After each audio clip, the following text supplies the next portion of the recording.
And now we are going to start Gauss theorem, a very important topic in our syllabus.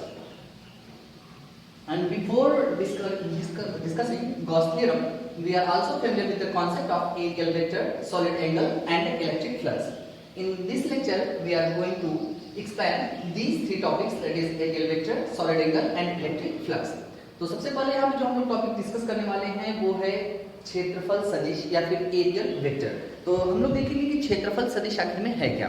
देखिए, जो mathematics या physics की other branches हैं इसमें क्षेत्रफल को एक अदिश राशि के जैसा ट्रीट किया जाता है, लेकिन फिजिक्स के ऑप्टिक्स और इलेक्ट्रोमैग्नेटिज्म ब्रांच में जो एरिया है उसको हम लोग सदिश के जैसा ट्रीट करते हैं। और यहाँ पर सदिश कहने का मतलब कि एरिया के पास डायरेक्शन होगी जिसको कंसीडर किया जाएगा। मान लेते हैं कि हमारे पास ये कोई एरिया है, तो जो किसी भी एरिया की अगर डायरेक्शन की बात कर ले तो उसकी डायरेक्शन हमेशा उस एरिया के परपेंडिकुलर होनी चाहिए। यानी कि अगर मान लेते हैं कि हमारे पास ये कोई सरफेस एरिया है, मान लेते हैं जो भी है, इसका एरिया हम लोग निकाल सकते हैं मैग्नीट्यूड लेंथ इनटू ब्रेड्थ से।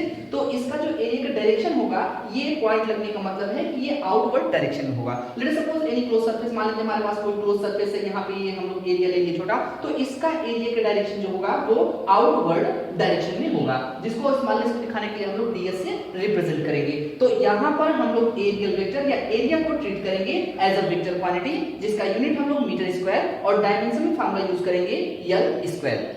Now we are discussing about the solid angle. Solid angle is a 3D angle which is formed at inside or outside of a body. And here, let us suppose a closed body in which we take a small area ds. Then this area form a 3D angle at point P, which are called as the solid angle, denoted by d omega. अगर हम लोग यहाँ पर देखें तो d यहाँ पर कह सकते हैं कि सॉलिड एंगल क्या है, एक 3D एंगल है जो किसी भी क्लोज सरफेस के द्वारा उसके इंटरनल या एक्सटर्नल किसी पॉइंट पर ये फॉर्म करेगा। तो यहाँ पे हम लोग देखेंगे d ओमेगा की जो वैल्यू आती है वो आती है ds अपॉन r स्क्वायर। और अगर आपका जो रेडियस है वो एरियल वेक्टर के साथ थीटा कोण फॉर्म कर रहा हो, तो जो सॉलिड एंगल है वो आएगा d omega is equal to ds cos theta upon r square. यहाँ पे देखेंगे यह एक अदिश राशि होगी।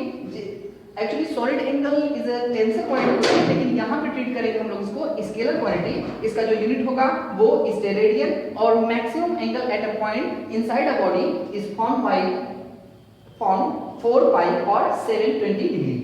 यहाँ पे देखिए कि ये 3D एंगल है, और टोटल अगर सॉलिड एंगल हमको कैलकुलेट करना हुआ तो हम लोग टोटल सॉलिड एंगल ऐसे कैलकुलेट करेंगे, omega is equal to close surface integral d omega. Total solid angle जो एक पॉइंट पे फॉर्म करेगा वो बनता है 4 पाई, तो हम लोग omega is equal to close surface integral d omega is equal to 4 pi write कर सकते हैं। And now we are going to discuss electric flux. Previous lecture we are familiar with the concept of electric field lines. To represent the electric field, we draw some imaginary lines which are called as electric field lines. Now, in the concept of electric flux, these lines play a very important role. Electric flux is defined as the total number of electric field lines passing through any surface area.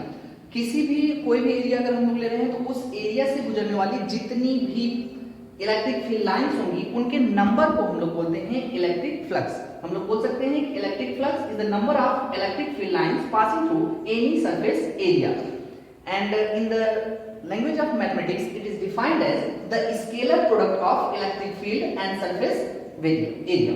Now we are taking a small surface ds and we want to calculate electric flux passing through this area, then d phi e is equal to e dot ds।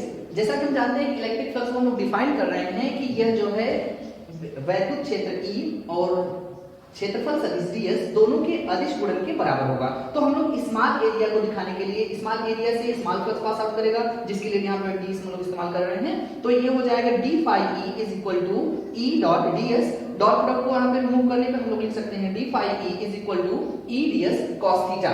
यहाँ पर जो theta है वो angle बनेगा इस area vector और e के बीच में, यानी कि e और ds के बीच का एंगल जो है वो थीटा है। तो थीटा के डिफरेंट वैल्यूज के लिए यहाँ पर फाई की डिफरेंट वैल्यू हम लोग ऑब्टेन कर सकते हैं। अगर हम बात करें इसके यूनिट की, तो इसका यूनिट होगा इलेक्ट्रिक फील्ड का यूनिट होता है न्यूटन पर कूलम और यहाँ पर एरिया का यूनिट होगा मीटर स्क्वायर। सो इसका यूनिट मिलेगा हमको न्यूटन मीटर स्क्वायर पर कूलम, या इसका दूसरा यूनिट भी हम लोग यूज कर सकते हैं volt upon metre into metre square, तो इसका यूनिट आएगा वोल्ट मीटर। डायमेंशन फार्मूला इसका निकल करके आएगा ml³ d power -3 a power -1। There are some important facts given. First of all the electric flux is a scalar quantity. यहाँ पर electric flux जो है वो नंबर है फील्ड लाइंस का, तो इसलिए हम लोग इसको बोलेंगे कि यह एक स्केलर क्वांटिटी है। दूसरा यहाँ पर बात कर लें कि भले ही इलेक्ट्रिक फ्लक्स एक स्केलर क्वांटिटी है, लेकिन जो आउटवर्ड फ्लक्स होगा वो हमेशा पॉजिटिव और जबकि इनवर्ड फ्लक्स जो होगा वो हमेशा नेगेटिव यहाँ पर लिया जाएगा। अगर किसी भी मान लीजिए कोई भी पृष्ठ हम ले रहे हैं, उस पृष्ठ के अंदर अगर पॉजिटिव चार्ज है, फॉर एग्जांपल के लिए अगर हम लोग बात कर लें कि अगर मान लेते हैं हमारे पास कोई सरफेस है और ये चार्ज इनसाइड है, यहाँ पे पॉजिटिव चार्ज है, तो यहाँ से फील्ड लाइंस बाहर की ओर निकलेंगी और इन फील्ड लाइंस को हम लोग लेंगे पॉजिटिव फ्लक्स। और अगर मान लीजिए कि ये चार्ज पॉजिटिव न होकर के नेगेटिव हो, तो ये फील्ड लाइंस आउटवर्ड में जाकर के ये इनवर्ड साइड में आएंगी और तब हम लोग इन फ्लक्स को लेंगे नेगेटिव फ्लक्स। इलेक्ट्रिक फ्लक्स देखिए भले ही ये स्केलर क्वांटिटी है, लेकिन जो आउटवर्ड फ्लक्स होगा वो पॉजिटिव और इनवर्ड फ्लक्स हमेशा नेगेटिव लिया जाएगा। अर्थात कि अगर मान लीजिए कोई चार्ज हमारे पास पॉजिटिव चार्ज है क्लोज सरफेस के अंदर, तो उससे फील्ड लाइंस बाहर की ओर जाएंगी, क्योंकि इलेक्ट्रिक फील्ड की डायरेक्शन जो होती है वो away from positive charge and towards the negative charge होती है। तो अगर ये पॉजिटिव चार्ज है तो इससे फील्ड लाइंस ये बाहर की ओर जाएंगी और तब जो फ्लक्स होगा वो पॉजिटिव, और यहाँ पर अगर ये नेगेटिव चार्ज है तो यही फील्ड लाइंस जो है वो इनसाइड आएंगी और तब यही फ्लक्स जो होगा वो नेगेटिव ट्रीट किया जाएगा। तो यहाँ पे एक इंपॉर्टेंट बात को याद रखेंगे कि स्केलर क्वांटिटी भले ही, लेकिन आउटवर्ड फ्लक्स हमेशा पॉजिटिव और इनवर्ड फ्लक्स हमेशा नेगेटिव लिया जाएगा। अगर मान लीजिए कि हम इस पूरे सरफेस से टोटल इलेक्ट्रिक फ्लक्स कैलकुलेट करना चाह रहे हो, तो हम लोग क्या करेंगे कि the total electric flux passing through any close surface is equal to close integral. यहाँ पे देखिए हम लोग इंटीग्रेशन का इस्तेमाल करेंगे समेशन के टर्म में, यानी कि देखिए स्मॉल फ्लक्सेस अगर हम जोड़ते जाएं d phi e का मतलब है स्मॉल फ्लक्सेस, अगर हम उसको इंटीग्रेट कर रहे हैं तो हमको टोटल फ्लक्स यहाँ पर ऑब्टेन हो जाएगा। d phi e की वैल्यू आप यूज कर सकते हैं EDS cos थीटा। यहाँ पर एक बात और देखेंगे कि जो फ्लक्स है वो आपका एंगल पर डिपेंड करेगा। एंगल की बात कर लें कि यहाँ पे कुछ केसेस हैं कि इफ हम लोग मान लेते हैं कि ये जो थीटा है वो आपका लेस देन 90 है, मतलब कि ये 90 से कम हो, तो फ्लक्स जो होगा वो हमेशा पॉजिटिव होगा। या फिर हम लोग ऐसे भी कर सकते हैं कि थीटा पे ट्रीट कर सकते हैं, लेट्स सपोज थीटा अगर हम लोग 0 कंसीडर कर लें, 0 डिग्री, तो यहाँ पे cos 0 की वैल्यू कितनी होगी sin 90, यानी मैक्सिमम। यहाँ हम बोल सकते हैं कि देन इलेक्ट्रिक फ्लक्स या phi e is equal to maximum ये आएगा। और अगर यहाँ पे थीटा की वैल्यू ट्रीट करेंगे theta is equal to 90, then the flux phi e will be minimum, that is 0। And here the next case is if theta is equal to 180, then the flux is negative, that is inward flux हो जाएगा यहाँ पर phi e, ये आ जाएगा theta is equal to 180, then phi e is equal to minus, ये negative आएगा। इसका मतलब ये इनवर्ड फ्लक्स होगा। तो आज हम लोगों ने जो पढ़ा वो ये था कि गॉस थ्योरम्स पढ़ने से पहले हम लोग इसके कुछ बेसिक्स आइडियाज पढ़े, जिसमें हम लोग एरियल वेक्टर, सॉलिड एंगल और इलेक्ट्रिक फ्लक्स को ट्रीट किए। इसके नेक्स्ट वीडियो में हम लोग गॉस थ्योरम को रिप्रेजेंट करेंगे।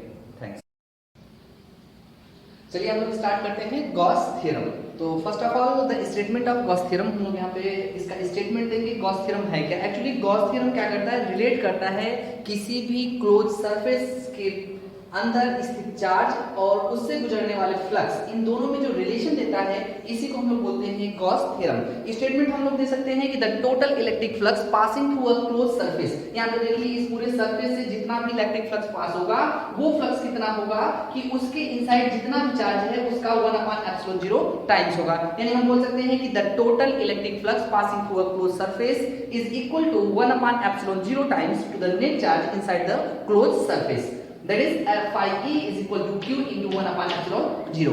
Now let us start to prove the Gauss theorem. Let us suppose a closed surface at which a small surface ds are taken. मान लेते हैं हमारे पास एक क्लोज सरफेस है जिसमें हमने एक छोटा सा एरिया ले लिया है ds। यहाँ पॉइंट P पर इस ds का डायरेक्शन दिखाया जा रहा है आउटवर्ड डायरेक्शन में, ये ds की डायरेक्शन हो गई, स्मॉल एरिया की डायरेक्शन हो गई। और यहाँ पर इसके भीतर हम लोग भी मान रहे हैं कि जो चार्ज है वो पॉजिटिव चार्ज यहाँ पर प्लस Q चार्ज हम लोग ले लिए हैं। तो ये जो सरफेस एरिया है यहाँ पर जो एंगल फॉर्म कर रहा है पॉइंट Q पर, जहाँ पे हम लोग चार्ज को रखे हैं, ये d ओमेगा फॉर्म कर रहा है। Now we are going to calculate the small flux passing through small surface area. अगर हम इस छोटे से एरिया से गुजरने वाला टोटल फ्लक्स स्मॉल फ्लक्स निकालना चाहें तो ये आएगा d phi is equal to E dot ds या E ds cos theta. Now if you want to the total electric flux passing through closed surface, इस पूरे closed surface से अगर हम लोग गुजरने वाला total electric flux जानना चाह रहे हैं तो phi e is equal to closed surface integral d phi e. यहाँ पे d phi e की वैल्यू हम लोग पा चुके हैं E ds cos theta. But we also know that the electric field due to a point charge at a distance r, ये point charge क्यों है जिससे r distance पर ये point p है जहाँ पर हमको इलेक्ट्रिक यहाँ पर भी निकालना है फ्लक्स. तो यहाँ पर इलेक्ट्रिक फील्ड अगर हम बात करें तो r डिस्टेंस पे इलेक्ट्रिक फील्ड कितना आता है 1/4 pi epsilon 0 q upon r square. ये हम लोग पहले के लेक्चर में पढ़ चुके हैं. तो यहाँ से E की वैल्यू इसमें अगर हम सब्स्टिट्यूट करें then we get phi e is equal to closed surface integral 1/4 pi epsilon 0 q upon r square into ds cos theta.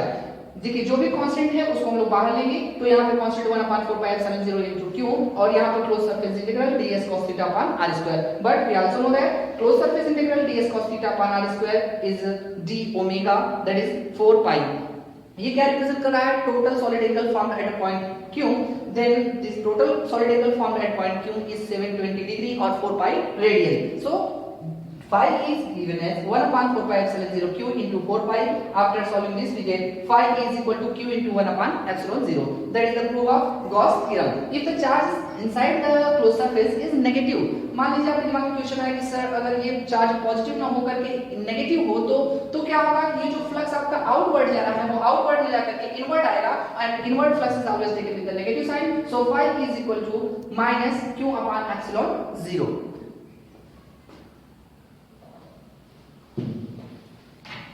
उसके है ना sir. The problems comes on Gauss theorem. Let us suppose a charge q inside at the center of a closed cube. मान लेते हैं कि हमारे पास कोई charge q है जो कि किसी क्यूब के सेंटर पर है. तो क्वेश्चन आपसे पुट अप किया जाता है कि what is the total flux passing through whole cube. Whole cube से कितना फ्लक्स पास आउट करेगा? देखिए होल क्यूब से अगर कितना पास आउट करेगा, अगर हमको फ्लक्स जानना है तो क्या करेंगे हम लोग. ये whole cube total close surface है, इसके इनसाइड क्यू चार्ज है तो कूलॉम के अकॉर्डिंग क्यूब से कितना फ्लक्स पास करेगा? q upon epsilon not. अब इसकी बात करें क्यूब जो है वो टोटल 6 फेसेस रखता है. तो अगर पूछा जाए आपसे कि एक फेस से कुल कितना फ्लक्स पास आउट करेगा तो पर फेस से कितना पास आउट करेगा? 6 से डिवाइड करेंगे q upon 6 epsilon 0. अगर आपसे पूछता है कॉर्नर से कितना फ्लक्स पास करेगा तो 5 कॉर्नर से कितना पास करेगा? q upon 8 epsilon 0 because cube contains 8 corners. And अगर आपसे पूछा जाए कि यहाँ पे a से कितना कितना फ्लक्स पास आउट करेगा तो ये चूंकि टोटल 12 एज रखता है इसीलिए हम लोग यहाँ पर a से देखेंगे q upon 12 epsilon 0 ये फ्लक्स पास आउट करेगा. अब क्वेश्चन आपसे ऐसे आ सकते हैं कि मान लीजिए कोई चार्ज पार्टिकल आपका ये किसी क्यूब के कॉर्नर पर रखा है. तो क्यूब के अगर कॉर्नर पर रखा है तो इस क्यूब से कितना फ्लक्स पास आउट करेगा? तो सबसे पहली बात कि गॉस थ्योरम आप तब तक नहीं अप्लाई कर सकते जब तक कि ये क्लोज सरफेस के इनसाइड न हो जाए पार्टिकल, क्योंकि हम गॉस थ्योरम में कहते हैं कि किसी क्लोज सरफेस से ही गुजरेगा फ्लक्स. तो इसको हमको सबसे पहला जो यहाँ पे यूज करना पड़ेगा वो ये कि इस चार्ज को क्लोज सरफेस के अंदर करना है. तो क्लोज सरफेस के अंदर करने के लिए हम लोग इस क्यूब के सिमिलर 8 क्यूब और लेने, यहाँ पे 7 क्यूब और यहाँ पर रखेंगे और इन क्यूब्स को इसके आसपास रखेंगे तो ये चार्ज सेंटर पर जाएगा और टोटल 8 क्यूब का सिस्टम बनेगा इस चार्ज को ढकने के लिए. तो अगर उस 8 क्यूब सिस्टम का अगर हम उससे गुजरने वाला टोटल फ्लक्स पूछे तो उस 8 क्यूब से गुजरेगा flux total q upon epsilon 0 according to Gauss law. अगर यहाँ पर 8 से पूछा जाए आपसे तो टोटल 8 क्यूब की रिक्वायरमेंट रहेगी, इसलिए इस क्यूब से पास करेगा जो फ्लक्स वो पास करेगा q upon 8 epsilon 0. कभी कभी क्वेश्चंस ऐसे भी आ सकते हैं आपके सामने कि मान लीजिए कि ये जो चार्ज पार्टिकल है आपका, ये चार्ज पार्टिकल यहाँ पे न होकर के ये किसी भी एक फेस पे हो सकता है. फेस पे होने का मतलब ये है कि मान लीजिए चार्ज पार्टिकल जो है वो किसी एक फेस पर है. तो अगर ये चार्ज पार्टिकल यहाँ एक फेस पे है तो इस क्यूब से कितना फ्लक्स पास आउट करेगा? अब देखिए चूंकि ये चार्ज पार्टिकल फेस पे है तो ये टोटली क्लोज नहीं है, इसलिए सबसे पहला जो हमें अटेम्प्ट करना है वो ये कि हम लोग एक इमेजिनरी ऐसे क्यूब लेंगे और इसके बगल में रखेंगे जिससे ये चार्ज पार्टिकल क्लोज सरफेस के अंदर हो जाए. तो दो क्यूब का एक सिस्टम बनेगा जिसके अंदर ये चार्ज पार्टिकल क्यूब होगा. तो ये दो क्यूब के बने सिस्टम से गुजरने वाला टोटल फ्लक्स होगा according to Gauss law q upon epsilon naught. तो हमको इस क्यूब से अगर पूछा जाए कि कितना फ्लक्स पास आउट करेगा तो ये क्यूब से पास आउट करेगा फ्लक्स जो है वो q upon 2 epsilon नॉट. इसी तरीके के और क्वेश्चन दिए जा सकते हैं आपको, जैसे कि मान लेते हैं कि हमारे पास ये सिलिंड्रिकल कोई सेल है या फिर मान लेते हैं सिलेंडर है कोई सॉलिड सिलेंडर, यहाँ पर इसके फेस में अगर चार्ज को रख दिया गया और आपसे पूछा जाए कि यहाँ पर इससे कितना फ्लक्स पास आउट करेगा, तो टोटल हम लोग एक ऐसे सिलेंडर और भी कंसीडर कर लेंगे यहाँ पर डॉटेड करके ऊपर की ओर, और ये टोटल सिस्टम से पास करेगा flux according to Gauss law Q upon epsilon naught. तो यहाँ पर इसको ढकने के लिए हमको 2 सिलेंडर की रिक्वायरमेंट है, तो इसलिए हम लोग यहाँ पे कहेंगे कि इससे जो गुजरने वाला फ्लक्स होगा वो कितना गुजरेगा, एक सिलेंडर से वो होगा Q upon 2 epsilon नॉट। तो इस तरीके के प्रॉब्लम्स यहाँ पर आएंगे जिनको हम लोग सॉल्व करेंगे। थैंक्स।